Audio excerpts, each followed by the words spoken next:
Student life में जो बोलते हैं कि प्यार से दूर रहो, रिजल्ट ख़राब हो जाएगा, रिजल्ट से प्यार करना इतना सिखा देते हैं कि एक स्टूडेंट का रिजल्ट नहीं निकला तो वो कोटा में या इंडिया के किसी शहर में पंखे से लटक जाता है। हम उसको रिजल्ट से प्यार करना क्यों सिखा रहे हैं? हम उनको पढ़ाई से प्यार करना सिखाएं ना, कि बेटा तुम अच्छे से पढ़ो। मैं उनको बोलता हूँ कि देखिए ये सारी चीज़ें लाइफ का पार्ट है। आप उसको ऐसे लीजिए कि आप कभी किसी के साथ थे तो आपकी अच्छी यादें थी, उन अच्छी यादों को कंटिन्यू कीजिए। और लाइफ खत्म नहीं होगी ये किसी एक इंसान के जाने से, आपके लिए लाइफ अभी और है। आप ये याद रखिए कि कई और रिश्ते हैं जिनकी आपसे उम्मीदें हैं। प्यार करना तो हम बचपन से सिखाते हैं, अपने सिबलिंग से, अपने पेरेंट्स से। तो किसी दूसरे स्ट्रेंजर से अगर हम प्यार करना सिखा रहे हैं तो उसमें गलत क्या है? अर्जुन ने अपने हथियार डाल दिए थे महाभारत की लड़ाई में, बट कृष्ण ने उनको फिर से समझाया। दुनिया के पहले मोटिवेशनल स्पीकर वही थे। उनके समझाने के बाद ना सिर्फ अर्जुन को अपनी सारी विद्याओं का फिर से ज्ञान हुआ, बल्कि उन्होंने हथियार उठाए और धर्म की रक्षा करने के लिए जो सही काम था, जो उनका फ़र्ज था, जो उनकी ड्यूटी थी, रिस्पॉन्सिबिलिटी थी, उसको फुलफिल भी किया। अगर किसी को मैं बोलूँ कि मोटिवेशन का इम्पैक्ट क्या हो, स्पेसिफिकली अगर आप जब यूपीएससी या एपीएससी जैसा कॉम्पिटिटिव एग्जाम के लिए प्रिपेयर कर रहे हैं, ये भी क्या है, मोटिवेशन को मैं ऐसे देखता हूँ कि मोटिवेशन आपके लाइफ का वाई है, WHY। क्यों? वो कारण है जिसके वजह से आप किसी चीज़ को कंटिन्यू करते हैं। एक बार अपने माँ बाप का चेहरा देखिए, जिनके आँख में एक सपना है कि आप उनके लिए कुछ करेंगे। आप उन लोगों के बारे में सोचिए जिनके बारे में सोचकर आपने तैयारी शुरू करी थी। बस वो रीज़न याद रखिए, आपको कोई नहीं रोक पाएगा। इधर यू सक्सीड और यू फेल हम लोग बोल देते हैं। ऐसा लगता है कि उसके बाद कोई कमबैक नहीं है, और क्योंकि हमने ना चीज़ों को देखने का तरीका बदल लिया है। सक्सेस कोई एक डेस्टिनेशन, एक फिक्स पॉइंट नहीं है कि हम इस पॉइंट पे पहुंच गए, हमको सक्सेस मिल गया। आपकी जो पूरी जर्नी होती है, वो पूरी जर्नी आपके लिए ही सक्सेस का मंत्र है। बुद्ध ने एक बात लोगों को सिखाई कि अगर आपका माइंडफुलनेस है, अगर आपके लाइफ का व्यू क्लियर है, तो आपको लोग कितना भी डिस्ट्रैक्ट करने की कोशिश करें, आपको लोग कितना भी पीछे खींचने की कोशिश करें, आप उससे परेशान नहीं होंगे। अब जैसे पिछले साल की बात करते हैं, जब पिछले साल APSC की एग्जामिनेशन हो रही थी, मेंस की एग्जामिनेशन, तो एक स्टूडेंट थी and she was admitted into hospital. Examination के जस्ट 1 महीने पहले की बात है। एंड सी सेड कि सर मैं अभी 1 महीने एग्जामिनेशन में बचे, 1 महीने से कम का टाइम बचा था और मैं सर बीमार पड़ गई थी, हॉस्पिटल में थी, अब मुझसे नहीं हो पाएगा कि मैं एग्जाम दूँ। तो मैंने उसको वही बोला कि कोशिश करो, अगर तुम एग्जाम नहीं दोगी तब तो ये पक्का है कि एग्जामिनेशन क्लियर नहीं होगा, क्योंकि आप तो अपीयर ही नहीं कर रहे हो, आपका अटेंडेंस नहीं लगा। लेकिन अगर आपने एग्जाम दिया तो हो सकता है कि आपकी मेहनत और ऊपर वाला चाह रहा हो कि नहीं तुम इसको क्लियर करो। She appeared in that examination and she cleared it. और उसने फिर बाद में जब ये बात मुझे बोली तो वो मेरे लिए रियल अचीवमेंट था। अभी बोलने के टाइम में मुझे गूज़बम्स हो रहे हैं। तो हम जानते हैं कि शक्तिपीठ कैसे बना। जब देवी सती की डेथ हुई, उसके बाद भगवान शिव उनके डेड बॉडी को लेकर तांडव कर रहे थे। भगवान विष्णु ने उनको 52 पार्ट्स में अपने सुदर्शन चक्र से काटा और वो जहाँ जहाँ पे शरीर के पार्ट गिरे वहाँ शक्तिपीठ बना है। अब इसको कुछ लोग बोलेंगे अरे ये तो माइथोलॉजी है। आज के सो कॉल्ड लिबरल्स, अभी लेफ्ट लिबरल का बातें चल रहा है, वो लोग बहुत आसानी से वेस्टर्न कल्चर को इतना एम्प्लीफाई करते हैं, इतना विश्वास करते हैं कि खुद के कल्चर को माइथोलॉजी बोल के समाप्त कर देते हैं। यहाँ देव पहाड़ है नुमलीगढ़ में, वहाँ पहाड़ों में स्क्रिप्चर्स भी है अभी भी, जहाँ ऐसा हिस्ट्री के बातें बोल रहे हैं जो कभी किसी ने नहीं बोला। अभी ऐसी बहुत सारी चीज़ें जिनको अभी तक हम ढूंढ भी नहीं पाए। नमस्कार, Kaziranga university presents untold podcast का एक नया एपिसोड में आप सभी का स्वागत है। हम लोग एक नया कोशिश करने का प्रयास कर रहे हैं कि कैसे एक एजुकेशनल सीरीज़ तैयार करें, जिस सीरीज़ के तौर हम लोग कॉम्पिटिटिव एग्जामिनेशन जैसे UPSC, APSC हो या भिन्न राज्य के भिन्न कॉम्पिटिटिव एग्जामिनेशंस के लिए प्रिपेयर कर सके। ये उस सीरीज़ का एक पहला एपिसोड है। इस एपिसोड में हम लोग बात करेंगे किस मेंटालिटी के साथ हम लोग कॉम्पिटिटिव एग्जामिनेशन के लिए प्रिपेयर कर सकते हैं। ये सिर्फ UPSC, APSC के लिए ही नहीं, JEE, नीट जैसे कॉम्पिटिटिव टेस्ट में भी एप्लीकेबल है, क्योंकि माइंडसेट एजुकेशनल सिस्टम में एक बहुत इंपॉर्टेंट रोल प्ले करता है, जिसके ऊपर हम लोग ज़्यादातर ध्यान नहीं देते। इस एपिसोड में हम लोगों के साथ है स्मार्ट IAS फाउंडेशन के राज गौरव सर का वीडियो बहुत वायरल है। पिछले 9 सालों से वो कोचिंग इंडस्ट्री में है, टीचिंग इंडस्ट्री में है। बहुत सारे स्टूडेंट्स के साथ अपने अलग अलग एक्सपीरियंस को लेकर इन्होंने हम लोगों के साथ एक घंटे का ये पॉडकास्ट एपिसोड में अलग अलग मेंटेलिटी, अलग अलग प्रोसेसेस के बारे में बात किया, जिसके तौर हम लोग कॉम्पिटिटिव एग्जामिनेशन के लिए प्रिपेयर कर सके। जो कि बात हम लोग एजुकेशन के ऊपर कर रहे हैं, हम लोगों के स्पॉन्सर काजीरंगा यूनिवर्सिटी के बारे में हमें बोलना ही होगा। Kaziranga university north east India में one of the best private institution है, जो सिर्फ एकेडमिकली नहीं, इमोशनली, सेंटिमेंटली और मेंटली कैसे एक स्टूडेंट को अपना करियर के लिए प्रिपेयर कर पाए उस पर बहुत ज़्यादा ध्यान देते हैं। करियर काउंसलिंग को लेके प्लेसमेंट तक काजीरंगा यूनिवर्सिटी एक स्टूडेंट को अपना एक लाइफ में एक डायरेक्शन पाने में बहुत हेल्प करता है। काजीरंगा यूनिवर्सिटी में सिर्फ टीचर्स या मेंटर्स ही नहीं, वो लोग एक प्रॉपर गाइड होते हैं जो केवल टीचिंग नहीं, एक प्रॉपर डिमेंशन में उन लोगों को एक हेल्पिंग हैंड के तौर मोटिवेट करते हैं, जो इस एपिसोड का भी मोटिव है। अगर आप काजीरंगा यूनिवर्सिटी में एडमिशन लेना चाहे, एस्टॉन बैंड में एक नंबर है, 2024 एकेडमिक सेशन के लिए उन लोगों का एडमिशन प्रोसेस चालू है। आप लोग अगर चाहे तो अप्लाई कर सकते हैं। इस वीडियो को एंड तक देखिए। मैं आपसे ये रिक्वेस्ट करूँगा कि जो कि एक एजुकेशनल वीडियो है, हम लोग एक्सपेक्ट नहीं कर रहे कि बहुत ज़्यादा व्यूज़ मिले, पर हम लोग एक्सपेक्ट कर रहे हैं कि आप लोग ज़्यादातर स्टूडेंट जो कॉम्पिटिटिव एग्जामिनेशन के लिए प्रिपेयर कर रहा हो, जिसको मोटिवेशन का ज़रूरत हो, उन तक हमारा ये वीडियो पहुँचाए। इस वीडियो को अंत तक देखिए। इस पॉडकास्ट में आपका स्वागत है।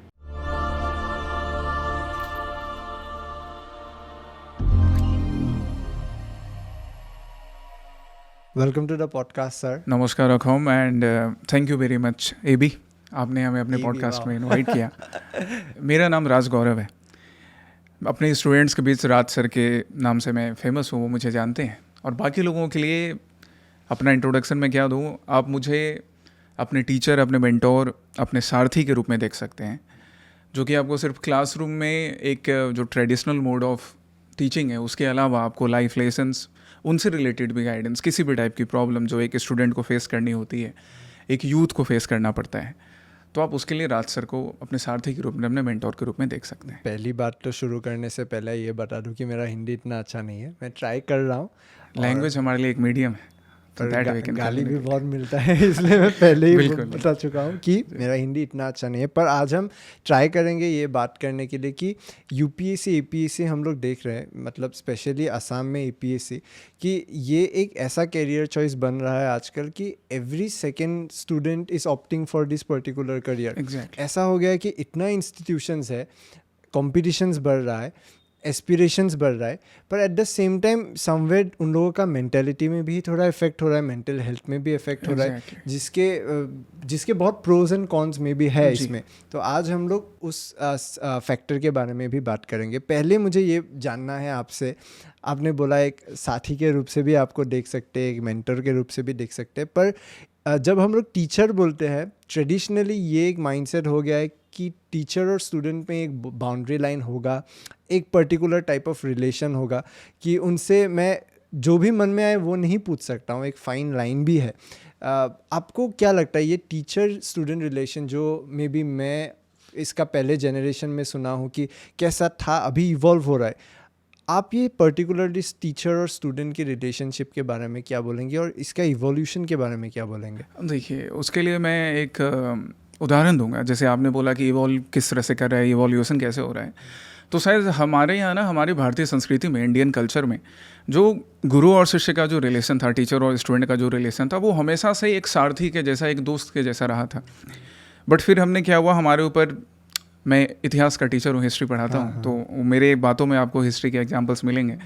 फिर हमारे यहाँ ब्रिटिश का रूल हुआ 200 साल से ज़्यादा समय तक, तो हमने वो जो वेस्टर्न मोड ऑफ एजुकेशन अपने यहाँ अप्लाई किया, इसके वजह से वो एक बाउंड्री आ गई, जिसकी हम बात कर रहे थे कि एक बाउंड्री आ गई कि स्टूडेंट सिर्फ पढ़ाई से रिलेटेड बातें कर रहा है, बट कहीं उसे कुछ दिक्कत होती है, वो अपने लाइफ में बहुत सारे स्ट्रगल से गुजर रहा होता है। आज हमारे बहुत सारे स्टूडेंट हैं यूपीएससी एपीएससी की तैयारी करने वाले, बाकी एग्जामिनेशन के, जो वर्क भी कर रहे हैं, वो अपने उस वर्क लाइफ बैलेंस को भी नहीं मेंटेन कर पाते हैं प्रॉपरली। बट वो बहुत बार क्या होता है कि हेजिटेशन करते हैं। उसका एक रीज़न था कि वेस्टर्न मोड ऑफ एजुकेशन में एक ये चीज़ दिखाया गया कि जो टीचर है वो आपके लिए एक पर्टिकुलर लाइन के उस तरफ है, बाउंड्री के दूसरे तरफ है। बल्कि हमारे यहाँ ऐसा था, शुरू से हमारे यहाँ जो गुरुकुल परंपरा चलती थी कि स्टूडेंट जो विद्यार्थी था वो गुरु के साथ रहता था, उसके घर में गुरुकुल उसे बोलते थे। वो वहाँ उसके साथ ना सिर्फ शास्त्रों का ज्ञान सीखता था, ना वो सिर्फ साइंस के बारे में सीखते थे, मैथमेटिक्स के बारे में सीखते थे, बल्कि लाइफ लेसन्स भी सीखते थे। जैसे एक एग्जाम्पल हम लेते हैं रामायण से, तो राम जो थे वो राजा दशरथ के पुत्र थे, युवराज थे, बट फिर भी वो गुरुकुल जाकर रहते हैं। वहाँ ना भी वो शस्त्र विद्या, शास्त्र विद्या के बारे में सीखते हैं, बट साथ ही साथ ये भी देखते हैं कि एक आइडियल मैन का क्या लाइफ एग्जाम्पल्स होना चाहिए, कैसे वो आइडियल मैन अपने लाइफ को लीड करना चाहिए, वो उन्होंने गुरु वशिष्ठ से सीखा, गुरु वशिष्ठ के आश्रम में रह के। फिर आके हम फिर आगे जब द्वापर युग में पहुंचते हैं तो गुरु द्रोणाचार्य थे, उन्होंने अर्जुन को, बाकी कौरवों को, पांडवों को, सबको शिक्षा दी। बट जब असली घड़ी आई तो श्री कृष्ण सारथी के रूप में कृष्ण अर्जुन को शिक्षा देते हैं, और वो बेस्ट एग्जाम्पल है। हमारे यहाँ वही तरीका, वही पद्धति चली आ रही थी, बट कहीं उसको हमने खो दिया, कहीं वो लूज हो गया। आज मैं वही चीज़ करता हूँ, जो स्टूडेंट मुझे जानते हैं वो जानते हैं कि आप राज सर के पास अपने लाइफ के प्रॉब्लम्स को लेकर जाओ, तो जैसे कृष्ण ने अर्जुन ने अपने हथियार डाल दिए थे महाभारत की लड़ाई में, बट कृष्ण ने उनको फिर से समझाया। दुनिया के पहले मोटिवेशनल स्पीकर वही थे पूरे वर्ल्ड के, और उनके समझाने के बाद ना सिर्फ अर्जुन को अपनी सारी विद्याओं का फिर से ज्ञान हुआ, बल्कि उन्होंने हथियार उठाया और धर्म की रक्षा करने के लिए जो सही काम था, जो उनका फ़र्ज था, जो उनकी ड्यूटी थी, रिस्पॉन्सिबिलिटी थी, उसको फुलफिल भी किया। तो यही चीज़ फिर से वापस इम्प्लीमेंट करने की मेरी कोशिश रहती है हमेशा। अभी मोटिवेशन ऐसा हो गया है कि यूट्यूब में अगर जाओ, अगर हम लोग ढूंढते हैं मोटिवेशनल वीडियोस, बहुत मिलता है। हर एक बंदा आज के टाइम में मोटिवेशन देने में लगा है, पर एक्चुअली इम्पैक्ट जो होता है मोटिवेशन का वो बहुत कम लोग दे सकते हैं। मतलब अगर किसी को मैं बोलूँ कि मोटिवेशन का इम्पैक्ट क्या हो स्पेसिफिकली, अगर आप जब यूपीएससी या एपीएससी जैसा कॉम्पिटिटिव एग्जाम के लिए प्रिपेयर कर रहे, तो मे बी वो फैक्टर को बहुत लोग काउंट भी नहीं करेंगे, ऐसा मतलब बहुत ग्रांटेड भी ले सकते हैं। आपको अगर मैं पूछूँ ये मोटिवेशन फैक्टर कितना इम्पैक्टफुल होता है अगर आप ऐसा कॉम्पिटिटिव एग्जाम्स के लिए प्रिपेयर कर रहे हैं? जी बिल्कुल। तो ये भी क्या है, मोटिवेशन को मैं ऐसे देखता हूँ कि मोटिवेशन आपके लाइफ का वाई है, WHY। क्यों? वो कारण है जिसके वजह से आप किसी चीज़ को कंटिन्यू करते हैं। आज आप यहाँ बैठे हैं, हम बातें कर रहे हैं इसके ऊपर, तो हमारी लाइफ में भी एक कारण है कि वो मोटिवेशन का काम कर रहा है कि हम स्टूडेंट्स को ये चीज़ प्रोवाइड करवा सकें, आप अपने व्यूअर्स को एक लाइफ लेसन से रिलेटेड, UPSC APSC की तैयारी से रिलेटेड इन्फॉर्मेशन दे सकें। ये हमारे लिए मोटिवेशन, ये हमारे लाइफ का वाई है, कारण है। तो अगर स्टूडेंट भी ये ढूंढ ले, अपने लाइफ के रीजन्स ढूंढ ले, वाई ढूंढ ले कि क्यों उनको UPSC की तैयारी करनी है, क्यों उनको APSC की तैयारी करनी है। आप आसाम के सोसाइटी में, आप आसाम के लोगों के लिए, नॉर्थ ईस्ट इंडिया के लोगों के लिए, पूरे इंडिया के लोगों के लिए, इंडियन पीपल के लिए अगर आप कुछ पॉजिटिव चेंज करना चाहते हो, वही आपके लाइफ का सबसे बड़ा मोटिवेशन है। और वो अगर आपके लाइफ में क्लियर है, वो रीजन आपके लाइफ में क्लियर है, तो आपको कोई नहीं रोक सकता। आपको कहीं किसी YouTube चैनल पे जाकर आप वहाँ से कुछ सीख रहे हैं, बहुत अच्छी बात है, बट अगर आपका रीजन आपके दिमाग में हमेशा क्लियर है तो कहीं जाने की ज़रूरत नहीं होगी। एक बार अपने माँ बाप का चेहरा देखिए, जिनके आँख में एक सपना है कि आप उनके लिए कुछ करेंगे। आप उन लोगों के बारे में सोचिए जिनके बारे में सोचकर आपने तैयारी शुरू करी थी। बस वो रीज़न याद रखिए, आपको कोई नहीं रोक पाएगा। जैसे मोटिवेशन की हम बात कर रहे हैं, तो फिर इतिहास में चलते हैं। जब महात्मा गांधी ने, भगत सिंह ने, सुभाष चंद्र बोस ने जब इंडिपेंडेंस की लड़ाई स्टार्ट करी थी, तभी कोई मोटिवेशनल वीडियोस नहीं उनको मिलते थे, बट रीजन क्लियर था, कारण था कि देश की आज़ादी करवानी है।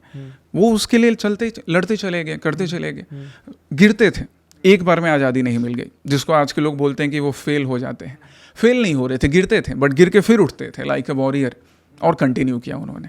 तो मोटिवेशन वही रीजन होता है, वही वाई होता है लाइफ का।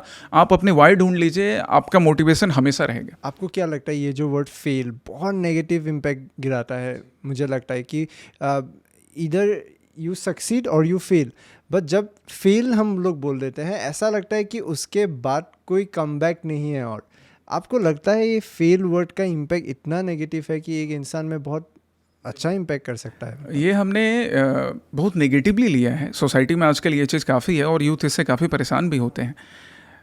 इंडिया जैसे नेशन में जहाँ पे यूथ पावर सबसे ज़्यादा है, बट वहाँ पर भी यूथ कभी सुसाइड जैसे नेगेटिव स्टेप्स ले लेते हैं, मेंटल डिप्रेशन के शिकार होते हैं। ऐसा हमारे यहाँ कभी नहीं होता था हमारे इतिहास में, बट आजकल हो रहा है, क्योंकि हमने ना चीज़ों को देखने का तरीका बदल लिया है। एक एग्जाम्पल मैं देता हूँ, सुनील छेत्री का। एक यूथ आइकन है, अभी उन्होंने फुटबॉल से संन्यास लिया है। तो वो इंडिया को फीफा वर्ल्ड कप नहीं जिता पाए, बट उन्होंने ऐसे कई यूथ के मन में, जो फुटबॉल खेलता है या नहीं भी खेलता है, फुटबॉल देखता है, उनके मन में उसने फुटबॉल को लेकर एक सपना जगा दिया। And that is the meaning of success, वही सक्सेस है।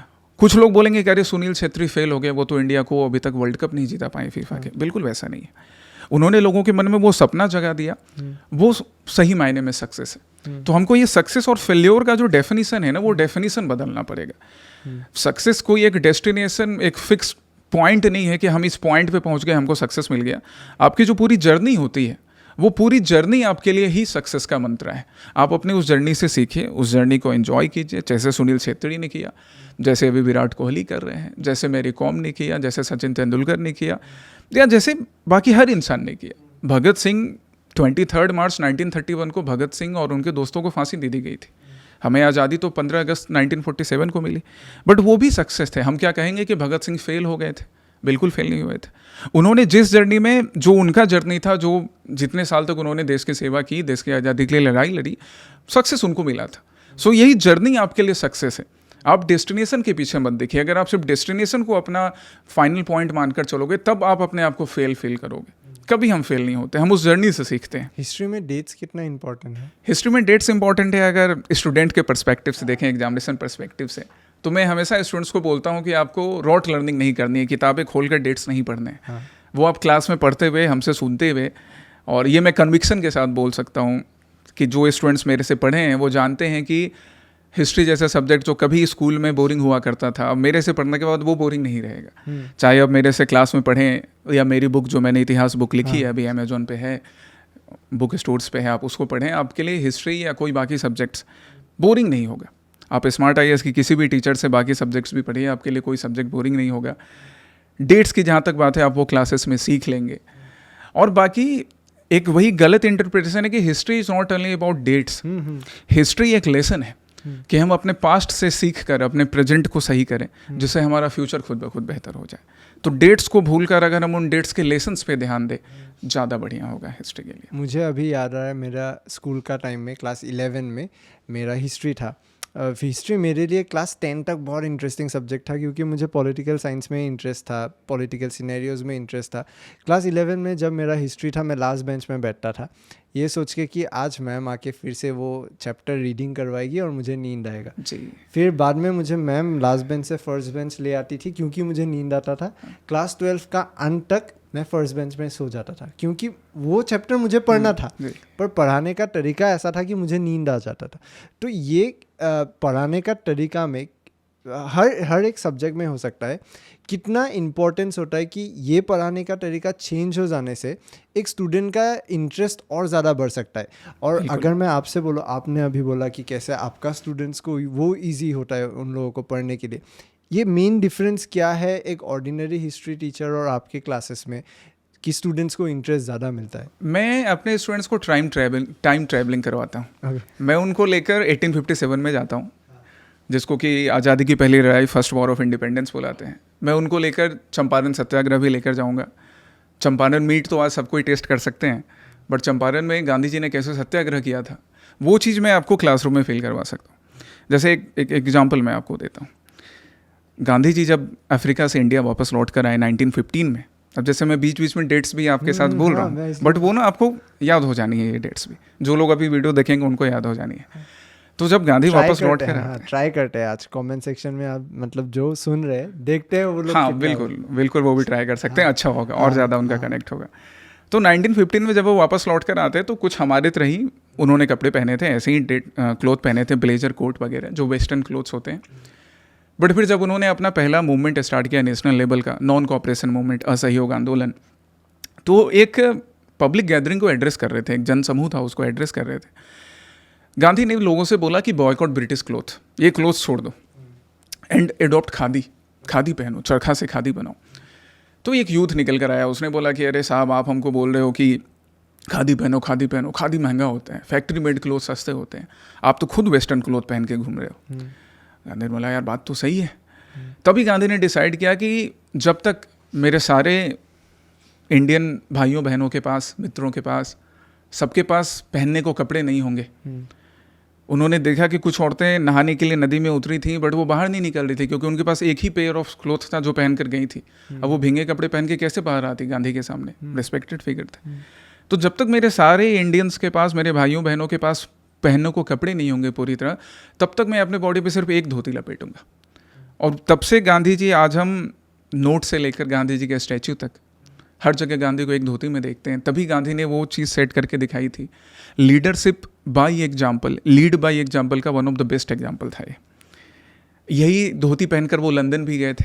वहाँ उन्होंने ब्रिटेन के प्राइम मिनिस्टर मैकडोनल्ड से बात की राउंड टेबल कॉन्फ्रेंस में। याद रखना है स्टूडेंट्स को कि राउंड टेबल कॉन्फ्रेंस में MacDonald was the prime minister, leader of opposition Winston Churchill था, one of the most famous prime minister आगे जाके बनेगा, अभी लीडर ऑफ अपोजिशन था राउंड टेबल कॉन्फ्रेंस में। तो चर्चिल ने उनको बोला कि अरे ये आधा नंगा फ़कीर को मेरे पास लाके बिठा दिया है, हाफ नेकेड सेडेसियस फ़कीर बुलाया था उन्होंने गांधी को। तो गांधी ने बोला कि हाँ भाई आधा नंगा ही हूँ मैं, क्या करोगे, मेरे सारे कपड़े लूट कर तो तुम ले गए हो, इतना ही बचा है यही पहन कर आया हूँ मैं। तो ये गांधी ने उनको बोलकर समझाया था। और आई थिंक अभी जो मैं बातें मैंने आपसे करी ना, आज के बाद से ये भी आप भी, आपकी पूरी टीम और जो लोग भी देख रहे हैं उनको ये इंसिडेंट तो याद रहेगा कि गांधी ने क्यों धोती पहनना शुरू किया और क्यों चर्चिल ने हाफ नेकेड सेडिशियस फ़कीर बुलाया, और उसका जवाब भी गांधी ने दिया। ऐसा नहीं था कि चुप रह गए थे, जवाब भी दिया, जवाब देना भी ज़रूरी होता है। तो ऐसा ही एनवायरनमेंट आपको क्लासरूम में मिलेगा, मतलब एक मूवी देखने का एक्सपीरियंस जैसा है, ऐसा मूवी देखने के एक्सपीरियंस की तरह। यही मेरी कोशिश हमेशा रहती है कि हर क्लास में मैं ये कभी नहीं बोलता, जैसे अभी मैंने आपको बताया कि हाँ मेरे स्टूडेंट्स मुझे जानते हैं, बट हर क्लास में मैं हर क्लास में पिछले क्लास से और बेहतर करने की कोशिश करता हूँ, ताकि अगर कोई नया बच्चा है उसको और बढ़िया लगे और बढ़िया लगे। वो हमेशा एज आई सेड ना, success is a journey, journey में ही सक्सेस मिलता है। तो वो मैं रोज़ अपने आप को भी बेहतर बना रहा हूँ, अपने क्लास को भी बेहतर बना रहा हूँ, और वही उम्मीद अपने स्टूडेंट से भी करता हूँ कि आप जिस पर्पस के साथ आपने सिविल सर्विसेज की जर्नी स्टार्ट की थी उस पर्पस को आप फुलफिल करें, अपने आप को बेहतर बनाएं, इंडिया खुद ब खुद बेस्ट हो जाएगा। अभी का जनरेशन या अभी का टाइम में इंटरनेट का जैसा एक डेमोक्रेटाइजेशन हो रहा है, उसके साथ एक चीज़ बहुत कॉमन हो गया है कि शॉर्ट लिव अटेंशन बहुत कॉमन है। आजकल के लोग लॉन्ग ड्यूरेशन वाला कंटेंट कंज्यूम नहीं करते या अटेंशन स्पैन कम होता जा रहा है। तो उसके लिए जब आप लोग ऑनलाइन क्लासेस करते हैं, सबसे बड़ा आपका चैलेंज या लिमिटेशन आपको क्या लगता है क्या है? क्योंकि वो अटेंशन भी ग्रैब करके रखना होगा उन लोगों का।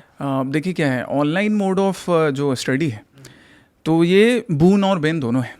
बून ऐसे है कि आज हम जैसे हमारी क्लासेस जू रोड तिनियाली, वहाँ पर हमारा इंस्टीट्यूशन है गुवाहाटी में, वहाँ हम लोग अपनी क्लासेस ले रहे हैं। तो जो गुवाहाटी के स्टूडेंट है ऑफलाइन क्लासेस वहाँ ले रहे हैं। तो गुवाहाटी के स्टूडेंट जू रोड तिनियाली परनील कॉम्प्लेक्स में आकर स्मार्ट IAS के क्लासरूम में क्लासेस भी कर रहे हैं।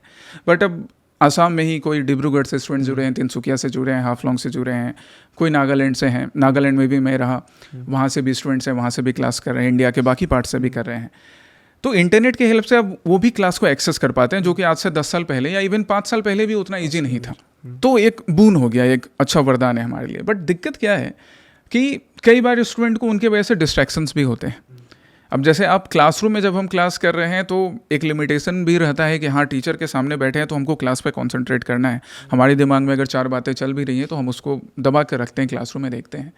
ऑनलाइन में कई बार स्टूडेंट को होता है वो सुबह क्लास कर रहे हैं, उधर मम्मी ने पराठे बनाए, मम्मी ने पीठा बनाया, थोड़ा दिमाग उस पर भी चले गया।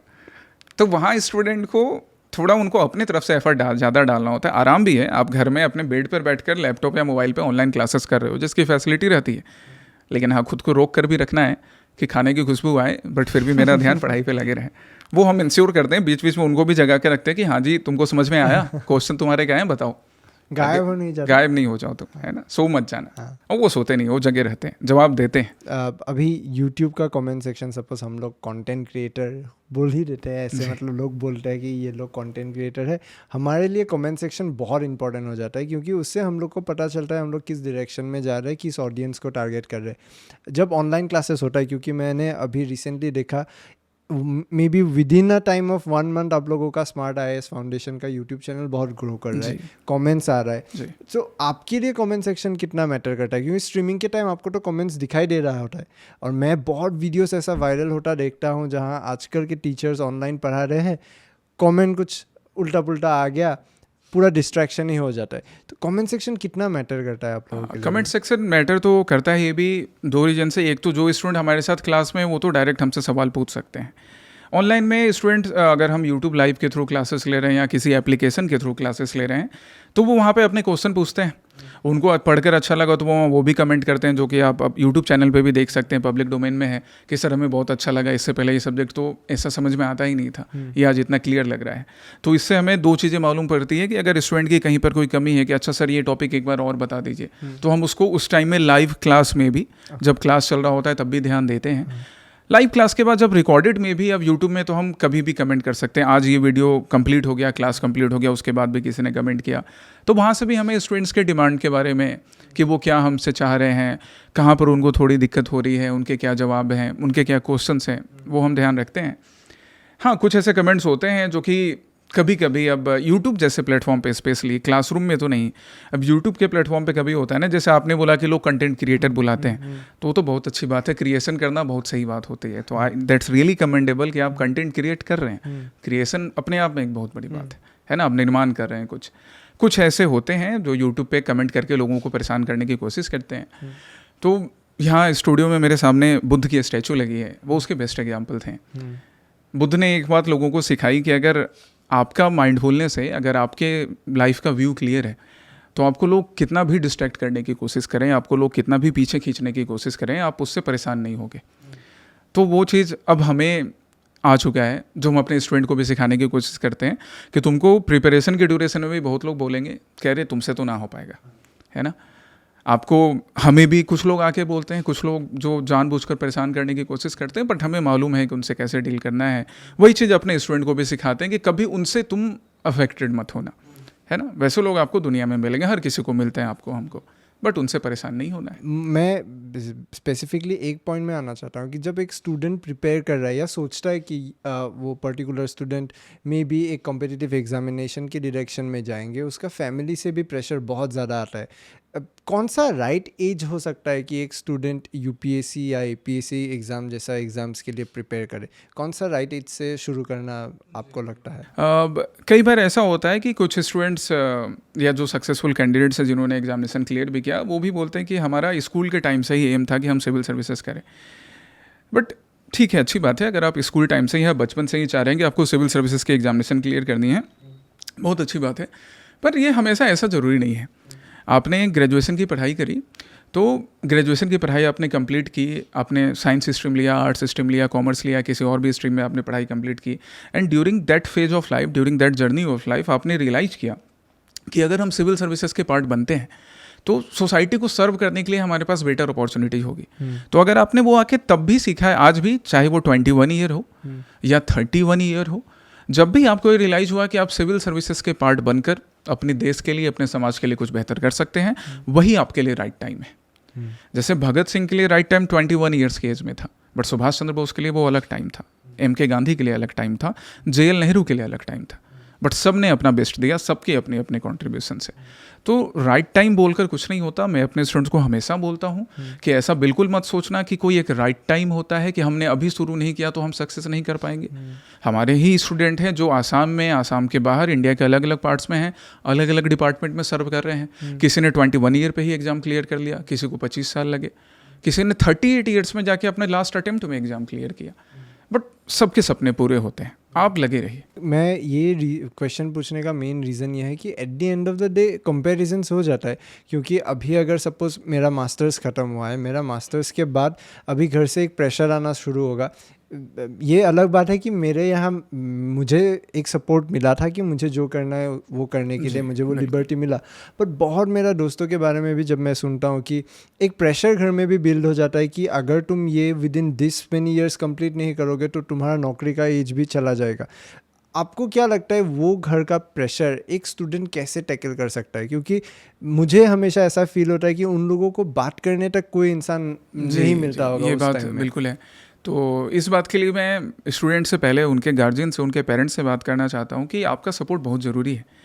ना ही सिर्फ इस वजह से कि आप उनको फाइनेंशियली भी सपोर्ट करेंगे, फाइनेंशियल सपोर्ट से कहीं ज़्यादा इमोशनल सपोर्ट मैटर करता है। हम अपने घर में एक प्लांट भी लगाते हैं, एक फ्लावर का प्लांट, तो उसको भी उसमें पानी देते हैं, वही पानी हो गया, आप अपने बच्चे को इमोशनल सपोर्ट दे रहे हो। हम उसमें फर्टिलाइजर्स डालते हैं, वो फर्टिलाइजर हो गया, टाइम टू टाइम अपने आप अपने बच्चे को पुश कर रहे हो, और हम वेट करते हैं कि वो फ्लावर का प्लांट एक टाइम के बाद फ्लावर्स देना शुरू करेगा। हमने फ्लावर का प्लांट लगाया, एक मैंगो फ्रूट का प्लांट लगाया, एक गुआवा का लगाया, तीनों का अपना अपना टाइम पीरियड है, तीनों अलग टाइम पे फ्रूट और फ्लावर्स देना शुरू करेगा। तो वही चीज़ हर गार्जियन को समझना चाहिए कि आपके बच्चे का, आपके पड़ोसी के बच्चे का, आपके किसी रिश्तेदार के बच्चे का, सबके अपना एक टाइम पीरियड होता है, सबका अपना एक तरीका होता है परफॉर्म करने का, आपको रिजल्ट दिखाने का।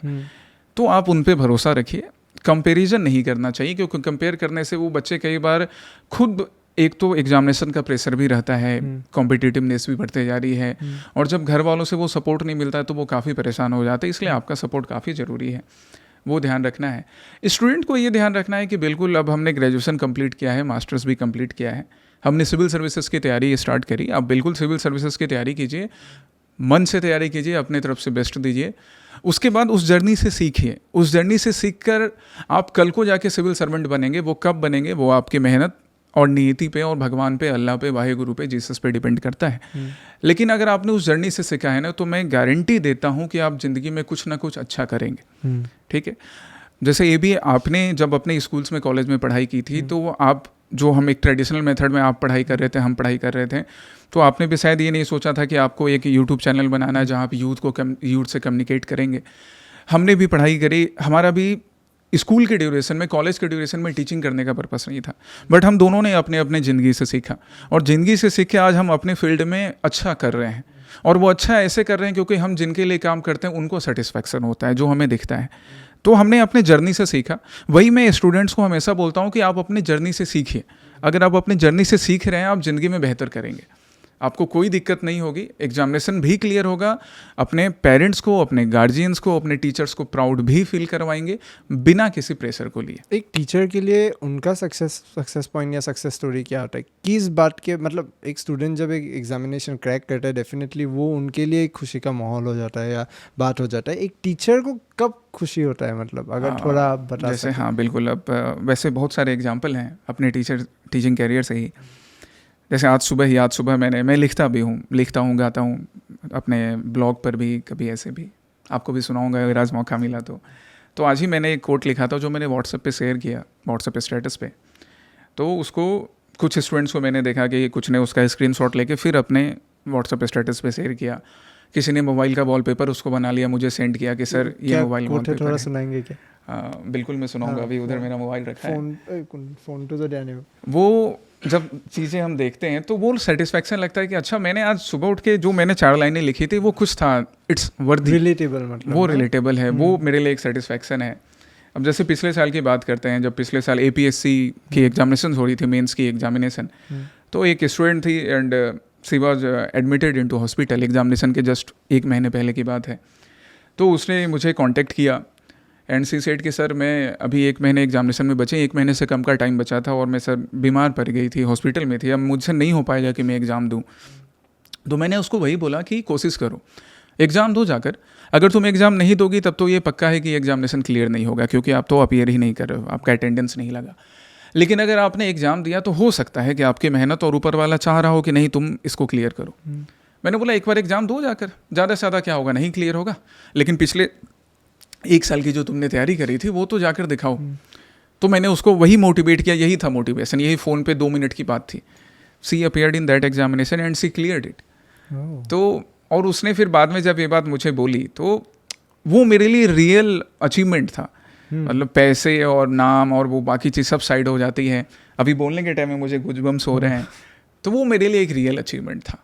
मैं जब नागालैंड में पढ़ा रहा था तो नागालैंड में क्लास करने के टाइम एक स्टूडेंट मेरे पास आता है, वो मुझसे बोलता है कि सर क्लास करके मुझसे आपके एक चीज़ तो क्लियर हो गया कि सर मैं कब नागालैंड PCS कब UPSC क्लियर करूँगा, ये तो जब होगा मैं बताऊँगा। और आज उसने एग्ज़ाम क्लियर कर लिया है। बट सर ये चीज़ तो समझ में आ गया कि हाँ सोसाइटी के लिए जो एक मेरा जो व्यू था कि मुझे ये चीज़ करना है अपने नागामैन सोसाइटी में, अब सर मैं वो इम्प्लीमेंट कर सकता हूँ, मुझे वो रास्ता दिख रहा है कि मैं ये करूँगा। एग्जामिनेशन कब क्लियर करूँगा वो नहीं पता सर, बट सोसाइटी के लिए क्या करना है वो मुझे दिख रहा है। वो मेरे लिए रियल अचीवमेंट था, वो मेरे लिए मोटिवेशन था। मतलब वो इंटेंट लोगों के अंदर डालना बहुत मतलब इम्पॉर्टेंट हो जाता है, क्योंकि मुझे भी कभी कभी ऐसा फील होता है कि एट सम पॉइंट हम लोग अपना मोटिव ही भूल जाता है कि क्यों मैं ये काम कर रहा हूँ। एग्जैक्टली आइडिया बाद में जाके इसमें कॉन्फाइन हो जाता है कि मुझे ये काम करना है, पर क्यों कर रहे वो क्यों गायब हो जाता है। एग्जैक्टली वो क्यों नहीं गायब होना चाहिए, वही उस क्यों को अलाइव रखना है। जैसे जो स्टेटस की मैंने बात की थी, अगर आप बोलो तो मैं पढ़ के सुनाता हूँ अपने सारे ऑडियंस को। ऐसे क्या होता है कि हम जर्नी स्टार्ट करते हैं, हमने सिविल सर्विसेज की तैयारी स्टार्ट की, फिर डर लगने लगता है कि अरे ये मेरे से क्लियर होगा क्या, नहीं हो पाएगा क्लियर। वो फियर अपने स्टूडेंट्स में नहीं होना चाहिए। और वही उसी पे आज मैंने लिखा था कि a person who fears battles wins no victories. एक कोई भी इंडिविजुअल हो, वो मैं हूँ, आप हो, कोई और हो, अगर वो हमेशा डरते रहेगा बैटल से तो कभी उसको जीत नहीं मिलती है. And so if you have stepped into something then give your best, not only with your acts but your intentions as well. Your intentions should resonate with the mindset of a warrior who fights without any fear. A person with a weak and fragile mindset is nothing but a shame on the glory of humankind. And so always keep weakness away from yourself and believe कि विजय श्री तुम्हारे कदम जरूर चूमेगी. और अगर जब तक विजय नहीं मिली है तो विजय मिले बिना कोई विश्राम नहीं है. तो यही आज मैंने लिखा था उनके लिए. ये मैं हमेशा कहना चाहता हूँ. कैप्टन मनोज पांडे जिनको शहादत के बाद परमवीर चक्र मिला, तो उन्होंने एक बड़ी अच्छी लाइन लिखी थी जो मैंने अपने रूम पर भी लगा के रखी है कि some goals are so worthy it's glorious even to fail. कुछ गोल्स ऐसे होते हैं, वो कहने के पीछे उनका यही मतलब था कि some goals are so worthy it's glorious even to fail, क्योंकि जब आप उस गोल को परस्यू करते हो तो वो जर्नी आपको एक बेहतर इंसान बना देती है. मनोज पांडे जो थे, शहीद मनोज पांडे, उनको शहादत मिली कारगिल वॉर में, लेकिन आज भी हम उनके बारे में बात कर रहे हैं. कारगिल वॉर जीतने से पहले उनको शहादत मिल गई थी, हम आज भी बात कर रहे हैं. आज भी हम भगत सिंह की बात करते हैं, सुभाष चंद्र बोस की बात करते हैं. तो वही है, आपको डरना नहीं है, आपको अपने रीजन से स्ट्रॉन्ग रखना है, अपना वाई स्ट्रॉन्ग रखना है, अपना क्यों स्ट्रॉन्ग रखना है. उसके बाद आपको कोई नहीं रोक सकता. मैं फ्रीक्वेंटली ये चीज़ देखता हूँ कि ऐसा कॉम्पिटिटिव एग्जामिनेशंस के लिए जब प्रिपरेशन का माइंडसेट एक शुरू होता है या एक आइडिया शुरू होता है कि मैं प्रिपेयर करूँगा, यूजुअली वो कैंडिडेट रियल लाइफ से पूरा कट ऑफ हो जाता है. एक कमरे में बंद होकर 8-9 घंटा पढ़ना होता है. वो जो डिसकनेक्शन है सोसाइटी से, वो नेसेसिटी है या नेसेसरी है वैसा डिसकनेक्शन? जी बिल्कुल नहीं है, बिल्कुल ज़रूरी नहीं है. बिल्कुल ज़रूरी नहीं है कि आप अपने परिवार से कट जाएं, आप अपने दोस्तों से कट जाएं. हाँ, आप अपने टाइम को सही मैनेज करना सीखें, लेकिन अगर आप अपने परिवार से दूर हो गए, अपने दोस्तों से दूर हो गए, अपने सोसाइटी से दूर हो गए, वो आपके ऊपर प्रेशर डालेगा, अननेसेसरी प्रेशर. इसलिए अपने स्टूडेंट से हमेशा बोलता हूँ कि बिल्कुल दूर मत हो. आपके अंदर कोई हॉबी है कि आप बढ़िया पेंटिंग बनाते हो. अब जैसे हाँ, एक फिर मैं बात अपने क्लास से बोलता हूँ कि मैंने क्लास में एक रोज़ इंडियन पेंटिंग्स के बारे में पढ़ाया. तो मुझे कई स्टूडेंट ने बाद में पेंटिंग करके मुझे भेजा कि सर मैं तो पेंटिंग भूल गई थी, आज आपका क्लास करके आर्ट एंड कल्चर का मैंने ये पेंटिंग बनाई है. तो दैट वाज अ सेटिस्फैक्शन. तो अगर आपके अंदर कोई ऐसी हॉबी है कि आप पेंटिंग करते हो, आप गाना गाते हो, आप स्पोर्ट्स खेलते हो, आप लिखते हो, टाइम निकालिए, उसको भी मेंटेन कीजिए. अगर हाँ, ऑब्वियसली अब हम रोज उन चीज़ों पे ध्यान नहीं दे पाएंगे, लेकिन कभी तो टाइम निकालेंगे अपने लिए. अगर आप वैसे मैनेज करके मेंटेन करके चलेंगे ना, तो आपके ऊपर अननेसेसरी प्रेशर नहीं होगा. आप उस जर्नी को एंजॉय कीजिएगा, उस जर्नी को सीखिएगा. ऐसा पहले भी हुआ है, सबने किया है, इसी थ्रू आपको भी वैसा करना है. जैसे मैं खुद टीचिंग भी कर रहा हूँ, पढ़ा भी रहा हूँ, गाइड भी कर रहा हूँ, मेंटरशिप भी कर रहा हूँ. जब मौका मिलता है तो मैं कुछ अच्छा लिख भी लेता हूँ, कुछ गा भी लेता हूँ. मेरे ऊपर भी कोई अननेसेसरी प्रेशर नहीं है. वही मैं एक्सपेक्ट करता हूँ कि हमारे स्टूडेंट भी वैसा करें, क्योंकि ये एक ऑफ बैलेंस या डिसबैलेंस होता रहता है. यूजुअली देखता हूँ कि एक इंसान जब किसी एक पर्टिकुलर चीज़ में ज़्यादा फोकस हो जाता है, ऑटोमेटिकली बाकी सब चीज़ें बंद हो जाता है. हमारे यहाँ मतलब इंडिया में ही बहुत प्रिविलेंट है कि जब क्लास 10 का एग्ज़ाम देने के लिए हम लोग प्रिपेयर होते हैं, यूजुअली एक लड़का या लड़की एक्स्ट्रा करिकुलर एक्टिविटीज़ रखते हैं. मैं जब क्लास 10 में था, मैं गिटार बजाता था. तो 7-8 ईयर्स मैंने पूरा गिटार का कोर्स वगैरह किया. पर 10th आने के बाद मुझे पता था रिजल्ट अच्छा होगा, एक फैमिली का प्रेशर हो जाता है और वो एक्स्ट्रा करिकुलर एक्टिविटीज़ बंद हो जाता है. 1 साल बंद हो जाने के बाद 11 के बाद फिर से 12. तो ये जो एक गैप हो जाता है, स्पेसिफिकली स्कूल में जब क्लास 10 या 12 जैसे एग्ज़ाम्स के लिए हम लोग प्रिपेयर कर रहे हैं, आपका उसमें टेक क्या है? मैं वही कहना चाहूँगा कि सबसे पहले तो ये भी कांग्रेट्स कि आप इतना बढ़िया गिटार बजाते हैं. कभी हम लोग उसके ऊपर भी बात करेंगे किसी पॉडकास्ट में. तो आपके अंदर कोई एक हॉबी है, आप गिटार बढ़िया बजाते हैं, आप बढ़िया लिखते हैं, तो आप ना इस चीज़ को, इस माइंडसेट को चेंज कीजिए कि वो मेरे लिए टाइम किलिंग एक्टिविटी है, मेरा टाइम बर्बाद हो रहा है. बिल्कुल नहीं. वो आपको ना रिजुमिनेट करता है. एग्जामिनेशन का जो प्रेशर जो आपको पढ़ने के टाइम में अगर कभी फील हो गया, आपको रिजुमिनेट कर देगा वो एक हॉबी परस्यू करना. हमारे जो फ्रीडम फाइटर्स थे, भगत सिंह की बात कर लें, एम के गांधी की बात कर लें, तो भगत सिंह जेल में ब्रिटिश टॉर्चर भी बियर कर रहे हैं. वो कोर्ट में जाकर ब्रिटिश के सामने, जजेस के सामने आर्ग्यू भी कर रहे हैं. हाँ. और फिर अब जब वो बैरक्स में वापस आ रहे हैं, जब दिन भर की मार पड़ी है, टॉर्चर किया है ब्रिटिश ने इनह्यूमन कंडीशन में, वो आगे यहाँ आकर अब जेल में अपने बैरक्स में आके सरफरोशी की तमन्ना गाना भी गा रहे हैं. तो अगर ऐसा होता कि गाना गाने से, शायरी लिखने से जेल की दीवारों पे शायरी लिख रहे हैं, अगर वैसा करने से इंडिपेंडेंस मूवमेंट वीक हो जाता, तो फिर तो आज हम भगत सिंह को नहीं याद रखते, MK गांधी को नहीं याद रखते, हम याद रखते हैं। वही अपने स्टूडेंट्स को भी मैं हमेशा बताऊँ तो सिर्फ स्टूडेंट नहीं, हर किसी को। अब महेंद्र सिंह धोनी, तो महेंद्र सिंह धोनी ने अपने आप को प्रूव किया कि he is a good leader, he is a very good cricketer, वहाँ पे उन्होंने प्रूव किया। लेकिन जब कभी मौका मिला तो टीवी पे मीडिया के सामने आकर गाना भी गाया, तो वो हॉबी जो थी उसको भी अलाइव रखा, कभी डांस भी कर लिया। ये चीज़ रखना चाहिए हमेशा। सो मतलब ये एट द एंड जाके जो मन को अच्छा लगे वो करना चाहिए। बिल्कुल, अपने गोल को आप ध्यान में रखें, अपना गोल आपके माइंड में हमेशा क्लियर होना चाहिए कि आपको करना क्या है, और साथ ही साथ उसके अलावा जो आपकी एक्स्ट्रा करिकुलर एक्टिविटीज़ जिनको हम बोलते हैं, तो वो एक्स्ट्रा करिकुलर एक्टिविटी सिर्फ स्कूल्स के सिलेबस में नहीं होना चाहिए, वो आपके लाइफ का एक हिस्सा होना चाहिए, वो एक्स्ट्रा करिकुलर एक्टिविटी। तो that is very much necessary, काफ़ी ज़रूरी है ये। मैं काफ़ी लोगों से ये भी सुनता हूँ कि जब लाइफ में वर्क लाइफ बैलेंस नहीं होता है, वो एक डायरेक्शन होता है कि सक्सेसफुल बन रहे हैं आप, कि मेरे पास बैलेंस नहीं है, पर एक स्टूडेंट के लाइफ में वो डिसबैलेंस हो जाने के रिज़ल्ट यही होता है कि वो इवेंचुअली उनका गोल में भी नहीं क्रॉस कर सकते या नहीं पहुंच सकते। ये स्टूडेंट के लाइफ में जो एक मे बी पढ़ाई का और स्ट्रेस का जो बैलेंस होता है, क्या मंत्रा या क्या वे हो सकता है कि स्टूडेंट ये बैलेंस कर सके?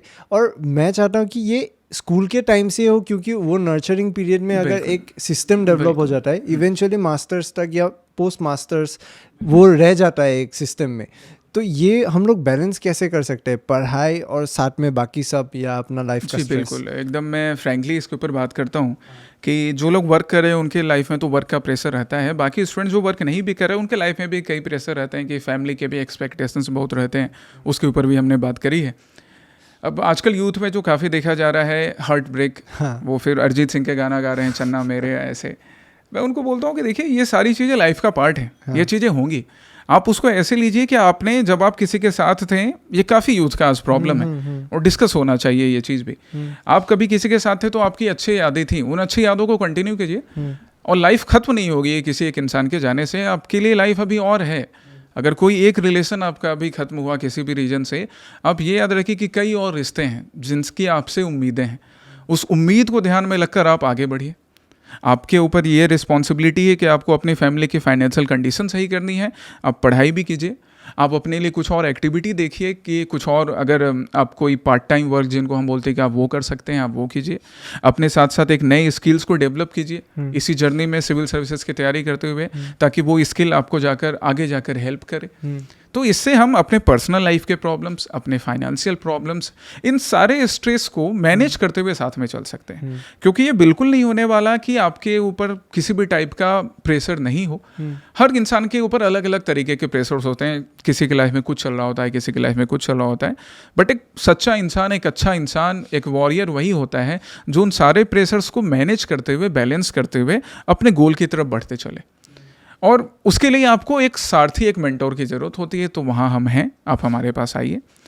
जब माँ सीता की खोज में निकले थे हनुमान, तो वो भी समंदर पर जब पहुँचे तो उन्होंने देखा कि अरे अब आगे तो समंदर है, अब वो तो वानर रूप में थे, अब समंदर है, मैं कैसे क्रॉस करूँगा, ऐसे तो जंगल है, तो मैं पेड़ पकड़ के वानर के जैसा मैंने क्रॉस कर लिया। तो बड़े चिंतित थे, वो उनके लाइफ का स्ट्रेस था कि अब क्या करें।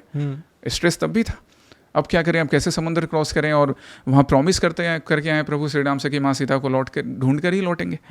तो तभी उनके सारथी ने, जामवंत ने उनको समझाया कि हनुमान तुम तो पवन पुत्र हो, तुम एक छलांग लगाओ, देखो एक छलांग में ये बड़ा समुद्र क्रॉस कर लोगे। उन्होंने बोला नहीं नहीं, डूब जाऊंगा मैं, समंदर है, नाला थोड़ी एक छलांग में होगा। उन्होंने बोला नहीं, कोशिश तो करो, मुझे तुम पर भरोसा है हनुमान, तुम अपने पर भरोसा दिखाओ। क्योंकि वो सचमुच भूल चुके थे एक श्राप की वजह से कि वो उड़ सकते हैं हवा में। तो उनके गुरु ने, उनके सारथी ने, उनके मेंटोर ने उनको ये भरोसा दिलवाया कि ये जो स्ट्रेस तुम्हारे ऊपर है समुद्र को क्रॉस करने का, एक छलांग लगाओ, देखो हो जाएगा, कोशिश तो करके देखो। और उसके आगे की फिर हिस्ट्री हमें मालूम है, एक छलांग लगाई उन्होंने और पहुंच गए लंका। तो वही स्टूडेंट्स को भी करना है, स्ट्रेस होगा, आप अपने मेंटोर के पास आइए, बात कीजिए, तो हम भी आपको वो छलांग लगाना सिखाएंगे कि आप सारे स्ट्रेस के सीज को क्रॉस करके अपने गोल तक पहुंचेंगे। ये कितने इंटरेस्टिंग पॉइंट है ना, कि हम लोग यूजुअली जो हम लोग का हिस्टोरिकल इंस्टेंसेस हो या हिस्टोरिकल जो भी, आप ये क्या सोचते हैं कि माइथोलॉजी और हिस्ट्री ये बहुत एक डिबेटेबल चीज़ चल रहा है, मेरा दिमाग में अभी आ गया, इसलिए मैं पूछा। क्योंकि साधारण तरीके से अगर मैं पूछूं कि हिंदू हिस्ट्री को हम लोग माइथोलॉजी बोल के छोड़ देते हैं, maybe impact of colonisation again. So आपको क्या ये हिस्ट्री और माइथोलॉजी का आप क्या टेक लेते हैं? चलिए देखिए, वही वो इंटरप्रिटेशन की बात होती है। जैसे आज हम लोग गुवाहाटी में बैठे हैं, कामरूप सिटी में बैठे हैं, और यही माँ कामाख्या की शक्तिपीठ भी है ना। तो हम जानते हैं कि शक्तिपीठ कैसे बना। जब देवी सती की डेथ हुई, उसके बाद भगवान शिव उनके डेड बॉडी को लेकर तांडव कर रहे थे। भगवान विष्णु ने उनको 52 पार्ट्स में अपने सुदर्शन चक्र से काटा, और वो जहाँ जहाँ पे शरीर के पार्ट गिरे वहाँ शक्तिपीठ बना है। अब इसको कुछ लोग बोलेंगे अरे ये तो माइथोलॉजी है, ये तो कहानी है। ऐसे आज के सो कॉल्ड लिबरल्स जो नहीं जानते हैं वो उसका गलत इंटरप्रिटेशन करते हैं, ये तो झूठी कहानी है। बट मैं वहीं बोलता हूँ कि एक ब्रिटिश था, वो ब्रिटिश कोई आम इंसान नहीं था, वो सेक्रेटरी ऑफ स्टेट था, एक इम्पॉर्टेंट पोजीशन। स्टूडेंट्स याद रखना कि गवर्नमेंट ऑफ इंडिया एक्ट 1858 से सेक्रेटरी ऑफ स्टेट का पोजीशन, ये ऑफिस बनाया गया था, वो याद रखेंगे इस बात को। एंड मॉन्टेग्यू उसका नाम था, लॉर्ड मॉन्टेग्यू। तो मॉन्टेग्यू ने कंपेयर किया था देवी सती के इस इंसिडेंट को जब एनी बेसेंट को अरेस्ट किया गया था होम रूल मूवमेंट में 1917 में। एनी बेसेंट इंडिया के फ्रीडम मूवमेंट के, इंडिया के नेशनल मूवमेंट के एक लीडर हैं, उनको अरेस्ट किया गया 1917 में होम रूल मूवमेंट के ड्यूरेशन में। एक ब्रिटिश सेक्रेटरी ऑफ स्टेट जो कि लंदन में बैठा है, लॉर्ड मॉन्टेग्यू नाम का, उसने कंपेयर किया कि जिस तरह से देवी सती के शरीर के 52 टुकड़े होकर 52 शक्तिपीठ बने थे, उसी तरह मेरे वाइसरॉय चेम्सफोर्ड ने आज जो एनी बेसेंट को अरेस्ट किया है, तो पहले इंडिया के कुछ पार्ट में पॉपुलर थी, अब ये पूरी इंडिया में पॉपुलर हो गई है। तो उसके लिए तो वो माइथोलॉजी नहीं था, उसके लिए वो एक हिस्ट्री का एग्जाम्पल था। तो डिपेंड हम पे करता है ये भी कि हम चीज़ों को कैसे देखते हैं। हम उसको सिर्फ एक झूठी कहानी मान लेते हैं, हम उनको माइथोलॉजी बोलते हैं, या हम उनको अपने भारतीय संस्कृति का हिस्सा मानकर चलते हैं। ये हम पे डिपेंड करता है डेफिनेटली। क्योंकि यूजुअली मैं ये सुनता हूँ, स्पेसिफिकली ये जो अभी लेफ्ट लिबरल का बातें चल रहा है, कि वो लोग बहुत आसानी से वेस्टर्न कल्चर को इतना एम्प्लीफाई करते हैं, इतना विश्वास करते हैं कि खुद के कल्चर को माइथोलॉजी बोल के सम अप कर देते हैं। हम लोग का उसका एविडेंट अभी अगर पहाड़ों में भी जाए, यहाँ देव पहाड़ है नुमलीगढ़ में, वहाँ पहाड़ों में स्क्रिप्चर्स भी है अभी भी, जहाँ ऐसा हिस्ट्री के बातें बोल रहे हैं जो कभी किसी ने नहीं बोला। अभी ऐसी बहुत सारी चीज़ें हैं जिनको अभी तक हम ढूंढ भी नहीं पाए। तो वही उनके लिए वही है कि हमारे यहाँ क्या हुआ ना, जिनकी आप बात कर रहे हैं कि जो सो कॉल्ड लिबरल्स होते हैं, मैं उनको सो कॉल्ड लिबरल्स बोला, क्योंकि वो लिबरल नहीं है। हाँ। वो इंटेलेक्चुअल नहीं है, सो कॉल्ड इंटेलेक्चुअल्स हैं। क्योंकि उनसे कहीं बड़े इंटेलेक्चुअल थे स्वामी विवेकानंद, है ना, कहीं बड़े, वो उनके पाँव की धूल के बराबर भी नहीं है। तो ये जो सो कॉल्ड इंटेलेक्चुअल्स हैं, लिबरल्स हैं, ये अपने आप को मॉडर्न बताते हैं, वो मॉडर्न नहीं है, वो वेस्टर्न है। एक बहुत ही थिन लाइन होती है मॉडर्निटी और वेस्टर्निज्म के बीच में। तो उन्होंने ऐसे कपड़े पहन लिए हैं, वेस्टर्न क्लोथ। वैसे आज हम सब ने पहना है, इंडियंस हम लोग ने वेस्टर्न हो गए हम क्लोथ से, बट एटलीस्ट मैं ये तो रख के चलता हूँ कि वेस्टर्न क्लोथ मैंने पहना, बट इंडियनाइजेशन मेरे अंदर रहे। मन से इंडियन तो मैं रहूँ।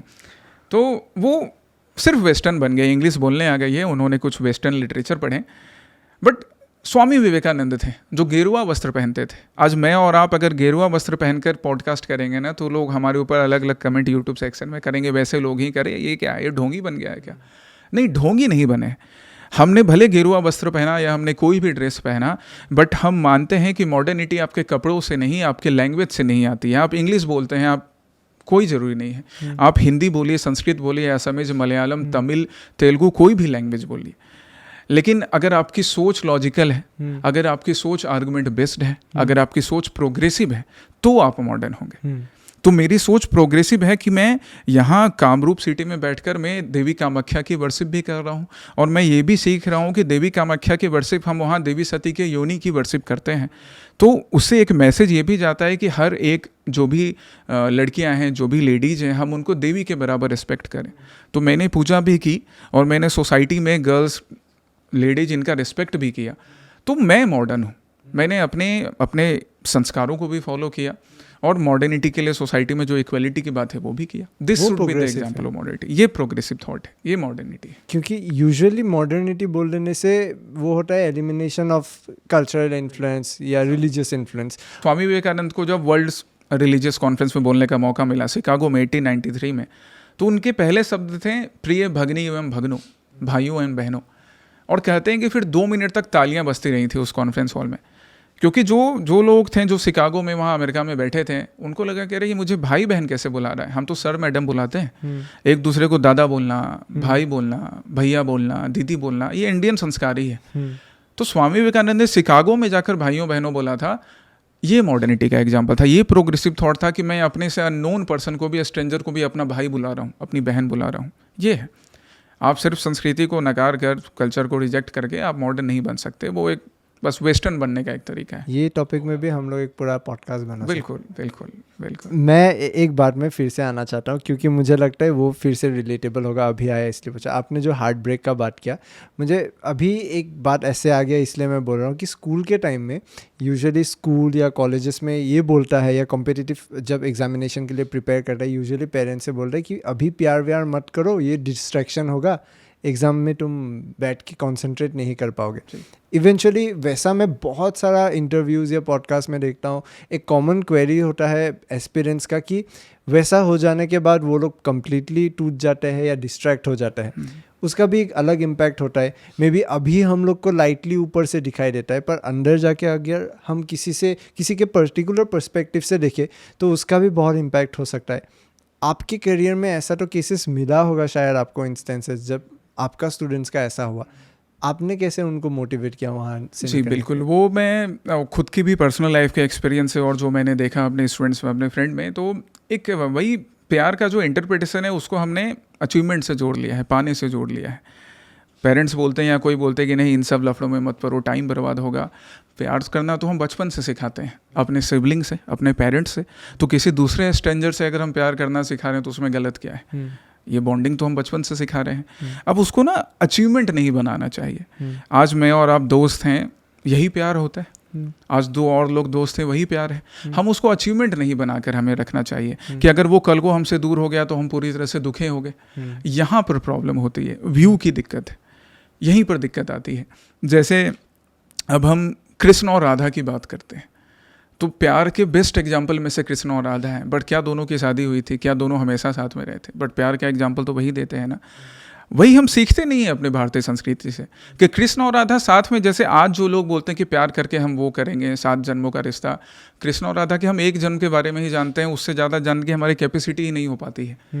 तो वहाँ पर ही उन्होंने देखा है कि आप ज़रूरी नहीं है कि आप हमेशा साथ में रहें। फिर कृष्ण की शादियाँ अलग हुई, उनकी अलग पटरानी हुई, बट फिर भी उनके ही प्यार का एग्जाम्पल दिया जाता है। तो आप प्यार को अचीवमेंट मत बनाइए, आप प्यार को एक एहसास बनाइए। वो एहसास हमेशा आपको स्ट्रेंथ देगा, वो कभी आपको वीक नहीं करने वाला है। और अगर वो आपको वीक कर रहा है तो वो प्यार नहीं है, वहाँ पे कहीं ना कहीं आपके कुछ मोटिव्स छिपे हैं। उन मोटिव्स को आप दूर करिए। प्यार तो उसको नाम देना ज़रूरी नहीं है, फिर वो सेल्फिशनेस हो जाता है। और जहाँ पर भी सेल्फिशनेस आएगा तो वहाँ पर दिक्कत तो होंगी। आप वो प्यार की बात कर लें, नौकरी की बात कर लें। हम नौकरी करते हैं, कोई अब जैसे अब सिविल सर्वेंट बने, आप बिजनेस कर रहे हैं, किसी भी टाइप की नौकरी कर रहे हैं, वहाँ पे सेल्फ मोटिव आ गया कि मुझे तो सिर्फ पैसा चाहिए, मुझे सिर्फ नाम चाहिए। करप्शन करते हैं लोग। तो देखिए वहाँ भी तो प्यार है, वहाँ पे प्यार है अपनी कुर्सी से, वहाँ पे प्यार है पैसे से। ज़रूरी नहीं है कि हमेशा इंसान का प्यार ही आपको प्रॉब्लम देगा, वहाँ पर प्यार है पैसे से। स्टूडेंट लाइफ में जो बोलते हैं कि प्यार से दूर रहो, रिजल्ट ख़राब हो जाएगा, रिजल्ट से प्यार करना इतना सिखा देते हैं कि एक स्टूडेंट का रिजल्ट नहीं निकला तो वो कोटा में या इंडिया के किसी शहर में पंखे से लटक जाता है। हम उसको रिजल्ट से प्यार करना क्यों सिखा रहे हैं? हम उनको पढ़ाई से प्यार करना सिखाएं ना, कि बेटा तुम अच्छे से पढ़ो, तुम अच्छे से पढ़ो, उस बुक के साथ रहो, तुम अच्छे से पढ़ो, किसी लड़के किसी लड़की के साथ रहो, उससे सीखो। तो वही प्यार होना चाहिए, ऐसा प्यार होना चाहिए। पर सच में ये आई गेस ये बातें करना भी ज़रूरत हो गया है आज के टाइम में ना, क्योंकि ये सब बातें बहुत कम होता है। वही है, हम बातचीत ही नहीं करते हैं। हमारे यहाँ तो सारे जितने स्क्रिप्चर्स लिखे गए हैं हिस्ट्री में, जो भी हमने पढ़ा है अभी तक तो बहुत कम पढ़ा है। वही मैंने बोला कि मैं रोज़ अपने आप को इवॉल्व कर रहा हूँ। हमारे स्क्रिप्चर्स ही लिखे गए हैं, जो हमारे सबसे एंशिएंट टेक्स्ट है वेद, वो एक्चुअली में शुरू में लिखा ही नहीं गया था हाथ से। वो गुरु थे, उन्होंने अपने स्टूडेंट्स को पास में बिठाया और बोल कर सुनाया कि देखो ये है नॉलेज। वेद का मतलब भी होता है source of knowledge, supreme source of knowledge, infallible source of knowledge. कि ये देखो ये ज्ञान है, ये नॉलेज है, इसको सीख लो, यही वेद है तुम्हारे लिए। तो पहले वही श्रुति स्मृति परंपरा पे ही हमारे यहाँ स्क्रिप्चर्स का फॉर्मेशन शुरू हुआ, मतलब मौखिक ही शुरू हुआ। तो बातचीत का तो हमारे यहाँ इतना इंपॉर्टेंट वैल्यू है कि हमने अपने सबसे इंपॉर्टेंट टेक्स्ट को ही ऐसे बनाया। हम गीता की बात करते हैं, क्या कृष्ण ने उनको लिख कर दिया था कि आज ये बुक ले जाओ, पढ़ लेना अर्जुन, तुम्हारा हो जाएगा? बोल कर बता रहे थे, कम्युनिकेट कर रहे थे। तो communication is very much important, वो बहुत ज़रूरी है। जो कि आज शायद हम लोग भी कर रहे हैं अपने ऑडियंस से। मतलब मुझे ये एहसास होता है जब से हम लोग ने ये पॉडकास्ट किया, क्योंकि अभी तक शायद 116 एपिसोड्स होगा, इतना अलग अलग फील्ड से लोग जब आपके अपने एक्सपीरियंस शेयर करते हैं, हमें हर दिन कुछ नया सीखने को मिलता है। तो अभी हम लोग के ऊपर भी प्रेशर हो गया कि अगर ऐसा कोई गेस्ट आ जाए जो मे बी व्यूज़ बहुत देते हैं पर ज्ञान नहीं देते, कमेंट हमें गाली देता है कि मतलब लोग कि तुम ऐसा लोग बुलाओ जिससे हम लोग कुछ ज्ञान ले पाए। तो अभी मुझे ये पार्ट आके मुझे वो नेगेटिव कमेंट्स पॉजिटिव लग रहा है कि वो शायद वो लोग सोच रहे हैं कि हम लोग के यहाँ से मॉकिंग नॉलेज मिलेगा। That's really an honor कि आप मेरे बारे में ऐसा बोल रहे हैं, बिल्कुल अच्छा लगा, थैंक यू। हम लोग का टाइम भी हो रहा है, मैं थोड़ा फास्ट करके एक सिंपल क्वेश्चन से रैप अप करना चाहता हूँ कि अलग अलग मे बी स्टेजेस या क्लासेस में अभी स्टूडेंट्स हैं जो ये पॉडकास्ट सुन या देख रहे हैं, मैं आपसे कुछ टिप्स मांगूंगा। सपोज़ एक स्टूडेंट क्लास 12 में है या हायर सेकेंडरी दे रहा है, कोई यूजी में है, कोई पीजी में है, और ऐसा भी स्टूडेंट है जो मे बी दो या एक अटेम्प्ट देने के बाद फेल हो चुके हैं। इन सब स्टूडेंट्स के लिए फिर से मोटिवेट होने के लिए या वो फिर से प्रयास करने के लिए, प्रिपेयर करने के लिए आपके लिए टिप्स क्या, आपसे क्या टिप्स हो? जी बिल्कुल, एज ए टीचर तो सबसे पहले मैं as a teacher, as a mentor आपको टिप्स देना चाहता हूँ उन स्टूडेंट्स को कि आप हमेशा याद रखिए कि जब आप कॉलेज में हैं, यूजी कोर्सेज में हैं, पीजी कोर्सेज में हैं, तो आप अपने उन जो भी चीज़ आप कॉलेज में पढ़े ना उनको सीखने की कोशिश कीजिए। रिजल्ट से प्यार मत कीजिए कि मेरा तो यूजी क्लियर हो गया, मेरा पीजी क्लियर हो गया, आप सीख नहीं पाओगे। आप अपने स्कूल्स में ही अच्छे से सीखिए। आज जितनी चीज़ें हम सिविल सर्विसेज के सिलेबस में पढ़ाते हैं ना, वो सारी चीज़ें क्लास 6 से लेकर क्लास 12 तक की बुक में एनफ अमाउंट में है। हम तभी सीखने की ही कोशिश नहीं करते हैं स्कूल में, वो दिक्कत हमें आगे जाकर होती है, हमें फिर से हम वही पढ़ते हैं, वही एनसीईआरटी की बुक्स पढ़ते हैं, स्टेट की बुक्स पढ़ते हैं, तब बाद में समझते हैं। तो आप चाहे स्कूल्स में हो या कॉलेज में हो, आप सीखने पर ध्यान दीजिए, आप वो सीखिए, देखिए आपके लिए जर्नी बहुत ईजी हो जाएगी, आपके लिए जर्नी मेमोरेबल बन जाएगी। फिर वैसे स्टूडेंट्स पर आते हैं जिन्होंने 1 अटेम्प्ट दिया, 2 अटेम्प्ट दिया बट नहीं हो पाया। आप ये मत सोचिए कि आप फेल हुए हैं, चाहे वो रॉजर फेडरर हो। कल मैं रॉजर फेडरर को सुन रहा था, और सुनना चाहिए स्टूडेंट को। जब आप कुछ अच्छा सुनते हैं, कुछ अच्छा पढ़ते हैं, तब आप अच्छे बोलने के लायक, अच्छे लिखने के लायक हो पाते हैं। तो स्टूडेंट्स हमेशा आप सुनिए, आप पढ़िए। तो रॉजर फेडरर को मैंने सुना रिसेंटली, कल मैं उनकी एक स्पीच सुन रहा था, तो उन्होंने बोला कि, और Roger Federer one of the top most tennis player हैं, ग्रैंड स्लैम उनके नाम कई हैं। उन्होंने बोला कि लोग मुझे देखते हैं कि मैं one of the most successful tennis player हूँ, लेकिन मैंने अपने लाइफ में कई ऐसे शॉट्स मारे जिससे कि कोई पॉइंट नहीं मिला था। तो मैं भी तो फेल हो रहा था, लेकिन मेरा हर वो फेल, मैं उसको फेल्योर के फॉर्म में नहीं देख रहा था, मैं लेसन के फॉर्म में देख रहा था कि अच्छा मैंने आज इस स्पीड से ये शॉट मारा, उसको थोड़ा और बैक ऑफ द हैंड लाकर थोड़ा और फास्ट मारता, सही जगह एम करके मारता, तो शायद पॉइंट स्कोर होता। तो आप भी वही ध्यान रखिए कि आपने 2 अटेम्प्ट दिया, वहाँ पर आपने जो शॉट्स लगाए, आपने जो तरीका अडॉप्ट किया, उससे कुछ सीखने की कोशिश कीजिए, और जो गलती रह गई थी उस गलती पे वर्क करना है, अपने स्ट्रेटजी को थोड़ा बेटर बनाना है। उसके लिए आप हमारे पास आएँ गाइडेंस के लिए, है ना, आप हमारे पास गाइडेंस के लिए आएँ, हमसे मिलें, तो आपके अंदर जो वो कमियां रह गई थी पिछले बार, हम उन कमियों पे वर्क करेंगे, उन फ्लॉज पे वर्क करेंगे, उसको सही करेंगे, ताकि अगले बार आप बेहतर बने, बेटर बने। यही मैसेज है मेरा स्टूडेंट्स के लिए। आपके पास कैसे जा सकते हैं स्टूडेंट, प्रोसीड्यूर क्या है? हाँ देखिए, बड़ा सिंपल है। आप आज तो गूगल है, गूगल के पास आजकल बहुत चीज़ों का जवाब है, हर चीज़ का मैं नहीं कहता हूँ, बट बहुत चीज़ों का जवाब है। आप गूगल पे स्मार्ट IAS फाउंडेशन सर्च करें, यहीं गुवाहाटी में जूतिन्याली पे हमारा सेंटर है, आप वहाँ पर भी आकर हमसे मिल सकते हैं। आप जब गूगल पे जाएंगे आपको इंक्वायरी नंबर भी मिल जाएगा, आप वहाँ से इंक्वायरी कीजिए, आप हमसे बात कीजिए, हमसे आकर मिलिए, सेंटर पे आकर हमसे मिले, आप इंक्वायरी नंबर पे कांटेक्ट करें, वहाँ कोर्सेज़ के बारे में मालूम पड़े। हर स्टूडेंट्स के डिमांड के अकॉर्डिंग हमने कोर्सेज़ बनाए हैं, और सिर्फ कोर्सेज़ इसलिए नहीं बनाए हैं कि वो मार्केट में बिकें, वो पर्पस नहीं है हमारा। हमने कोर्सेज़ स्टूडेंट्स के लिए बनाए हैं। जैसे 2 स्टूडेंट होगा, एक स्टूडेंट होगा जो अभी कॉलेज से निकला है, जो बिगिनर है, तो उसके लिए आरंभ कोर्स है, आरंभ कर रहा है, वो अपनी जर्नी की शुरुआत कर रहा है। वहीं दूसरा स्टूडेंट होगा जिसने पिछले बार भी तैयारी करी थी, अटेम्प्ट दिया था बट नहीं हो पाया, तो उसको आरंभ करने की ज़रूरत नहीं है, क्योंकि उसने आरंभ पहले किया था। उसके लिए अचीवर्स बैच है, जहां हम उसको वो सिखाएंगे कि तुमने यहाँ गलतियाँ की थी, उसको सही करो और अचीवर बनो, अचीव करो इस गोल को। मतलब स्टूडेंट स्पेसिफिक कोर्सेस। हर एग्जामिनेशंस के लिए। सो आई फील आज का पॉडकास्ट में एक जिस्ट मिल जाएगा कि आपके क्लासेस में कैसा फील होता है। क्योंकि एट द एंड मुझे भी ऐसा लगता है कि ये फील फैक्टर ही सबसे इम्पोर्टेंट पार्ट है, काफ़ी ज़रूरी है। जो भी काम करते, मतलब पढ़ाई हो या पॉडकास्ट हो या वीडियो हो, सिनेमा हो, फील सबसे इम्पोर्टेंट है। एकदम, ये हमेशा ज़रूरी है कि हम जहाँ पर भी हैं हम सीखने के माइंडसेट पे बैठें। चाहे हम किसी पॉडकास्ट को सुन रहे हैं, हम अगर मूवी थिएटर में जाकर अगर हम मूवी भी देख रहे हैं, वहाँ से भी हम कुछ नई चीज़ें सीख सकते हैं। वो हो सकता है कल को एग्जामिनेशन में काम आ जाए। वो आ सकता है ना। एक चीज़ बहुत कॉमन होता है आजकल, जब हम लोग का एक न्यूज़ ऑर्गेनाइजेशन भी है, द ट्रूथ इंडिया करके, इंस्टाग्राम में है। सो उसमें बहुत कमेंट्स जनरेट होता है। तो यूजुअली कभी हम लोग मतलब कुछ फ़नी रील्स हो या कुछ वायरल स्टोरीज हो हम लोग दे देते, एक कॉमन कमेंट आता है कि ये यूपीएससी में आएगा, मैं लिख लेता हूँ। एग्जैक्टली। आज जो हमने पॉडकास्ट में जो 2-3 बातें की ना कि कब एनी बेसेंट को अरेस्ट किया, मॉन्टेग्यू ने सती के इंसिडेंट से कनेक्ट किया, ये क्वेश्चन यूपीएससी ने पहले भी पूछा है, आगे भी पूछेगा। तो ये इवन पॉडकास्ट से अभी 4 क्वेश्चन बन जाएंगे। तो ये यूपीएससी में आ बिल्कुल सकता है। बिल्कुल।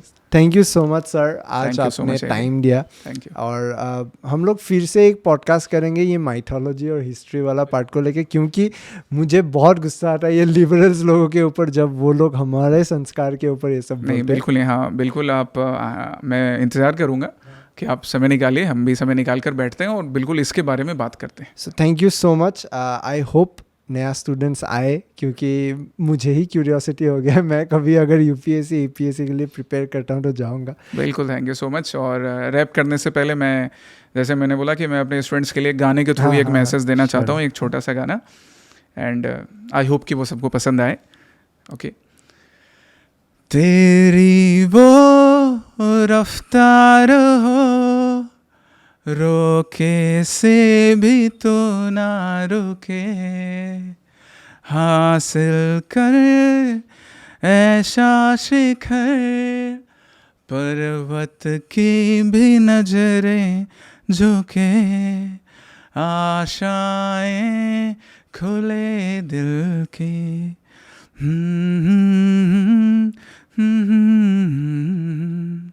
अब मुश्किल नहीं कुछ भी, नहीं कुछ भी। All the best guys. Thank you so much. Thank you so much. सच में मुश्किल नहीं होगा शायद। बिल्कुल कुछ मुश्किल नहीं है, आशाएं रखनी है हमेशा। थैंक यू सो मच आज टाइम देने के लिए। हम लोग ये स्पेसिफिक यूपीएससी एपीएससी का पहला एपिसोड यहाँ एंड करते हैं और मिलते हैं जल्दी। Thank you so much. Thank you so much.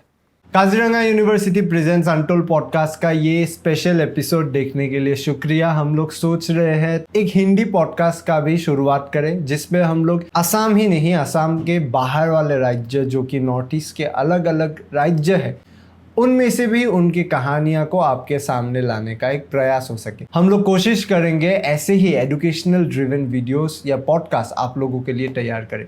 अगर ये एपिसोड देख के या सुन के आपको अच्छा लगा, हम लोगों का चैनल सब्सक्राइब कीजिए, वीडियो को लाइक कीजिए, क्योंकि जब आप हमारे चैनल को सब्सक्राइब करते हैं, वीडियो को लाइक करते हैं, हमें उत्साह मिलता है और मेहनत करके एक नया वीडियो, एक नया पॉडकास्ट बनाने के लिए। ये वीडियो को देखने के लिए, पॉडकास्ट को सुनने के लिए धन्यवाद।